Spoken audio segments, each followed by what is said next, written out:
Jamie, my friend, we meet again here in the land of Israel. Great to have you back here on the Watchman Show. Great being with you once again, Eric. Yeah, my friend. And look, what a great place to be. A beautiful place, obviously.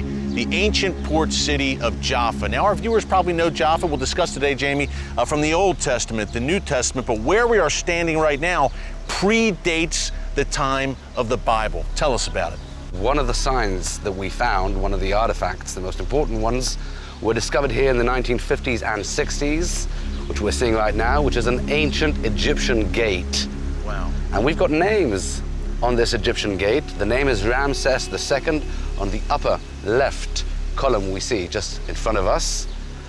This is to glorify his campaign capturing the city of Jaffa, which is a fortified Canaanite city with deep Egyptian influence as we see it over here. And this was roughly what time period, Jamie? We're talking about the 1200s, mid-1200s BC. Wow.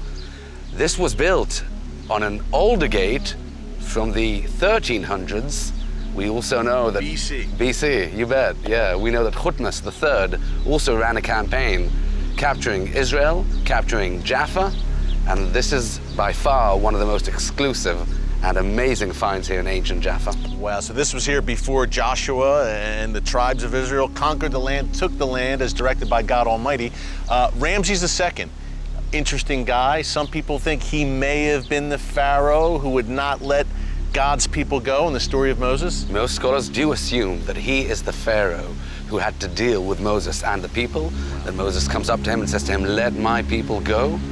And some of them will also claim that that's the reason why he went out to that campaign, capturing Jaffa as one of the cities here in the land of Israel. Wow, Jamie, very interesting. It shows you how far that Egyptian influence spread. This was a powerful empire during the time of Moses, which makes the parting of the Red Sea even more amazing. Okay, so we're here, obviously a crucial port city. Tell us about that, how Jaffa was an entryway throughout history, has been an entryway, an entry point into the land of Israel. Well, as we know, we're stationed in the middle or in between two great empires, the Southern Empire, Egypt, where the Nile, the Great Nile is, and the Northern Empire, all the way up to Damascus, Lebanon, etc., Assyria, Babylonia, where the two great rivers are, and this would have been the gateway between those two empires. We've got to remember another thing, that back in those days, if people wanted to travel on a boat, they did not have navigating equipment. They used to travel by day, on daylight, and they used to have to anchor or port themselves in a harbor.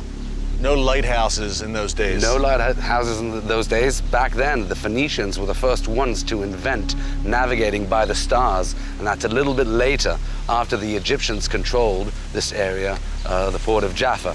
We are on a high hill, relatively to the area surrounding us. We have on the west, we have the Mediterranean Sea. To our north and east, we have the Yarkon River, as mentioned in the book of Joshua, the borders of the tribe of Dan. And on the other side, you would have massive walls built over here to fortify this natural fortified hill. Wow, so very, very well fortified, very strategic, a strategic place to control in those times was the city of Jaffa. So we had the Egyptian presence here, Jamie. Take us, let's kind of walk up to the biblical era of Jaffa, one of the oldest cities in the world, by the way, if I'm not mistaken. We're standing here right now. Wow. What comes next? You mentioned the tribe of Dan and how this is right next to their territory as mandated in the Bible. Take us up to that period. Well, Joshua, son of Nun, will bring in the tribes of Israel through the Jordan Valley. They will capture Jericho, and now each tribe is on their own, and they're supposed to capture their city. Dan failed, apparently, to capture this part of his land. Jaffa was never under Jewish sovereignty until the days of the Maccabees, when Judah the Hammer and his brother Simon captured from the Hellenistic leadership that was here controlling Jaffa. They're the ones who captured Jaffa, and ever since we've had regular Jews or Jewish settlement over here. This was a very, very difficult city to capture. Finally, the Maccabees captured it, but many, many significant biblical figures and stories, Jamie, from the Old and New Testaments. And I guess that's the real important thing today, the who's. Who was here in Jaffa, right? Well, the who's, Eric, are the big story. over here in Jaffa, and that's exactly what we want to talk about today. Let's go do it. Let's go. Jamie, now it gets really interesting. We're going to get into the nitty-gritty of the Old Testament and how Jaffa became a gateway to Jerusalem. First of all, what a view right here. Beautiful view of the Mediterranean. Now, as we said, Jaffa became such a strategic entry point on the road up to Jerusalem. Tell us how it happened. Well, it happens with the years, or in the years of Hiram, king of Tyre, who sent just north of here in Lebanon. north near where Lebanon. Lebanon is. That is the biblical name. Tyre is the biblical name of Lebanon, which is up north where we are.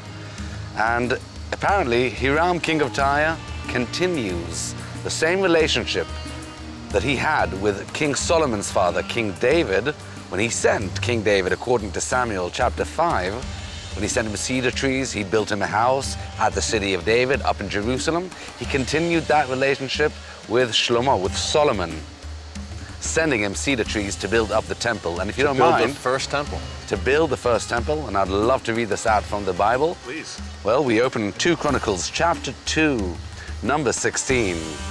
And we will cut wood out of Lebanon as much as thou shalt need, and we will bring it into thee in floats by sea to Joppa, the biblical name of Jaffa, and thou shalt carry it up to Jerusalem. And they would land over here in the port of Jaffa, and they will take the cedar trees all the way up east to Jerusalem to build that temple built by Solomon. Jamie, incredible. From Tyre down here to Joppa and up to Jerusalem. Wow, we're standing there right now. The famous cedar trees that helped to build the first temple passed through this great port city. Jamie, basically, there's a good chance the first and second temples, as we knew them, may not have been built without Joppa, without this city being such a strategic, crucial bypass, so to speak. If you're going up to Jerusalem, you had to come through Joppa. You had to. That was the gateway. We learned that from the Bible again and again. It continued being the gateway to Jerusalem throughout history, even up until the Zionist immigration that started and began here in the late 1800s, leading the Jews to Israel and to Jerusalem. Which we will talk about, but we're talking right now, Jamie, about things coming into Israel through Joppa. Or out. Or out. Tell us about Jonah, the prophet Jonah, and his role here in Joppa. One of my children's favorite stories, Jonah and the whale. This was where it happened. This is where Jonah tried to flee from the Lord. He tried to flee from the Lord and from his mission. He didn't really succeed doing that. But yes, according to the Bible, the book of Jonah, he left to Tarsus from Jaffa. And if we open the book of Jonah, we will read these words once again. Jonah 1, chapter 1.